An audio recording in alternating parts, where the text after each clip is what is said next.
got up this morning, I was feeling bad, as I was thinking about them good times I once have had.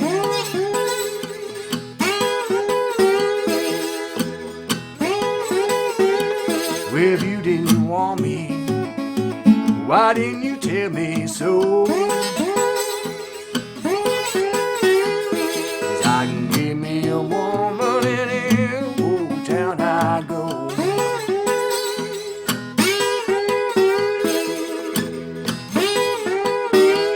Yes, I asked the judge, would me be my fine?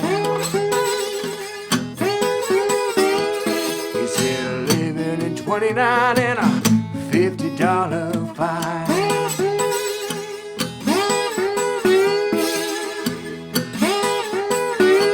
Crying,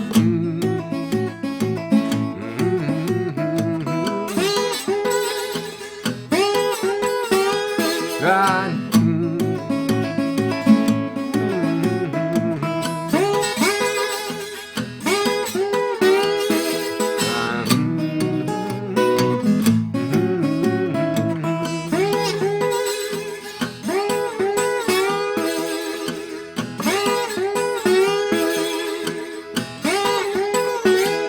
Ever since my mother did,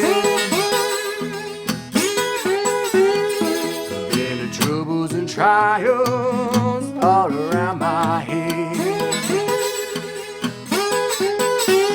Crying, ain't nobody knows. Crying,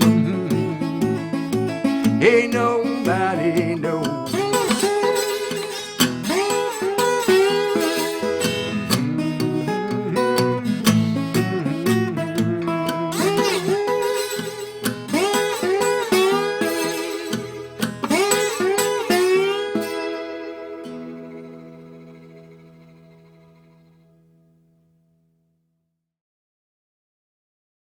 That was Moanin' the Blues by Alan Shaw, and this is a great song if you're new to slide guitar playing, and really just a fun song in general.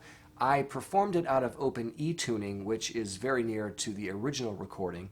However, I'm going to teach it and also do the split screen in open D tuning. So let's get into tune and get underway. We've got our 6th string, which is D, 5th string A, 4th string D, 3rd string F sharp, 2nd string A, 1st string D. The only thing that you need to know for this song is basically 3 things. 1, sliding up to the 12th fret, barring strings 6 through 1 at the 5th, and barring 6 through 1 at the 7th. And that's pretty much all of the elements to this song. The bass that we're going to use is just going to be the single string on that 6th string. Now I'm palm muting, slightly placing my palm near the saddle, resting it on the string to dampen that string out so it's not wide open. We want it to be cut out a little bit. And the first thing we're going to be doing is sliding up to the 12th fret. And slide that's going to lead us into the 12th fret is going to happen on the 3rd string. And so it's going to sound like this.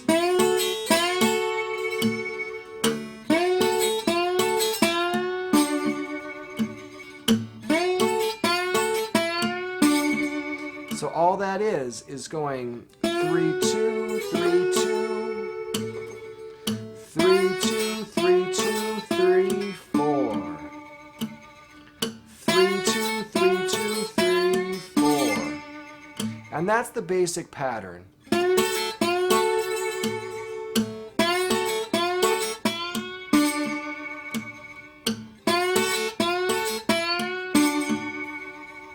Couple things to note about the actual slide. Number 1 is I'm sliding from about the 10th fret. Now you can slide further away from that, but there's really no need. Again, it's just personal preference. Wherever you want to slide up to the 12th fret to, I mean, you can do as much as you want, but I'm again about the 10th fret. Second thing is the dampening that's happening behind the slide. Now, typically when I'm playing slide, I am always dampening behind the slide to kill the harmonics that are happening behind the slide. But since we're sliding to the 12th fret, that's a D chord, just as well as it is open strumming. And the harmonics that are happening behind the slide, because we're sliding up to that D chord, are not interfering with the D chord sound that we want. So if you want to dampen behind the slide, just lightly have your finger following and just kind of dragging behind the slide to cut out any string noise that's happening behind the slide, if you want to do that. If you don't want to do that, then just leave it wide open, because this song is okay to do that. I'll just play kind of both ways so you can hear the difference. So this is with no dampening going on. Here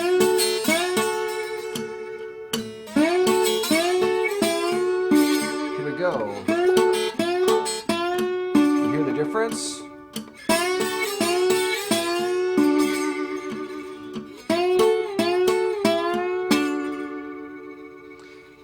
So definitely just a more of a controlled sound when we're dampening behind the slide as opposed to when we're not. And for this song, it's definitely up to you as to what you want to do for that.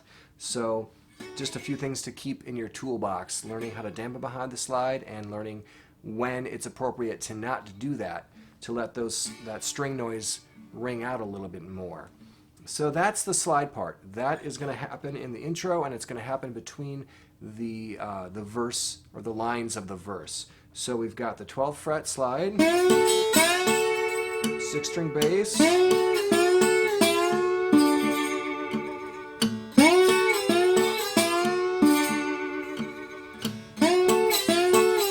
now the verse. Got up this morning, I was feeling bad. So what we've done there, we're barring the 5th fret, strings 6 through 1. 5th string is still, or sorry, 6th string is still the bass. However, now I'm actually kind of coming down into contact with the 5th string. And then I'm doing this hammer pull off. So I'll pull off on the 2nd string, 7th fret, and then hitting that 3rd string. So it's all working together like this.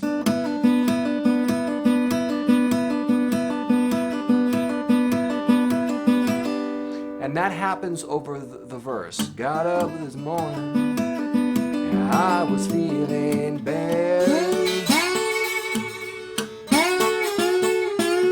7th fret, I was thinking about that.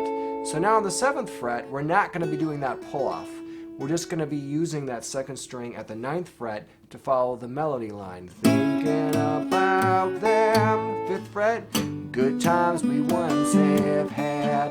When we go back to the 5th fret, there again, add those pull-offs. So the only time we're doing the pull-offs is at the 5th fret. And the vocal line, or the verses, are really pretty unique in this song because there's just 2 lines for every verse. Now when he goes to his humming part, he'll add a line there. So he'll go to his 5th fret twice as opposed to once. And I'll show you what I mean by that. So here's a typical verse.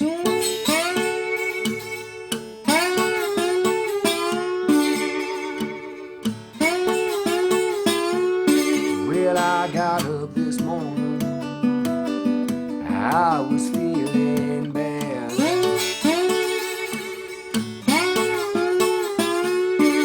I was thinking about them good times we once have had.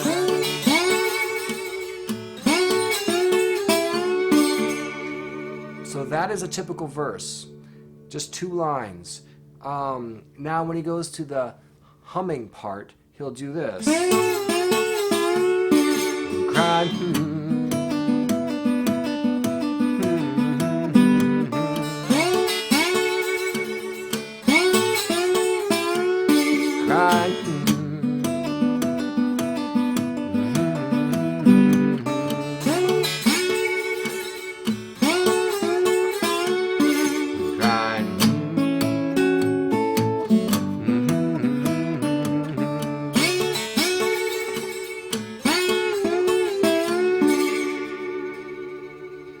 So that's the only difference between a verse and the humming part. And the last thing I want to mention is the slides that are happening in between the lines of the verse as well as between the verses. You can do that as many times as you want. There's no strict, bar measure that you need to achieve for this song. It's very free-flowing. Definitely slide as much as you want and do it as long as you want. And again, don't be shackled by any sort of, it has to be, 8 bars, 12 bars, etc. It's a free-flowing song, and it should be. So that is really all there is to this song, because the way that we're going to end it is just go, just ending on that 4th string of that slide. And that's all there is to Moanin' the Blues. Let's go to the split screen and go through together. 1.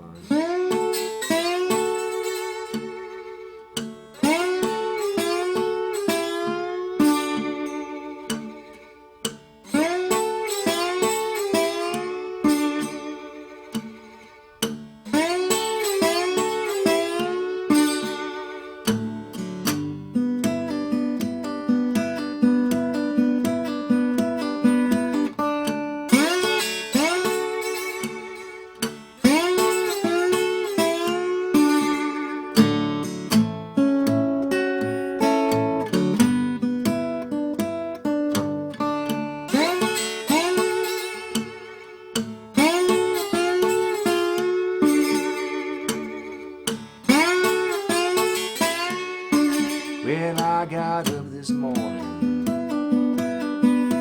I was feeling bad.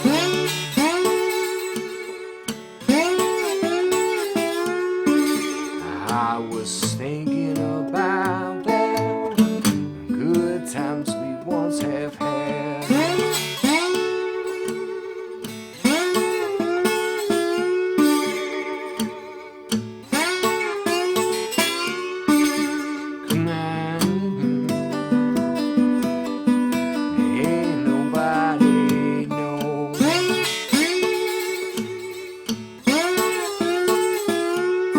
Crying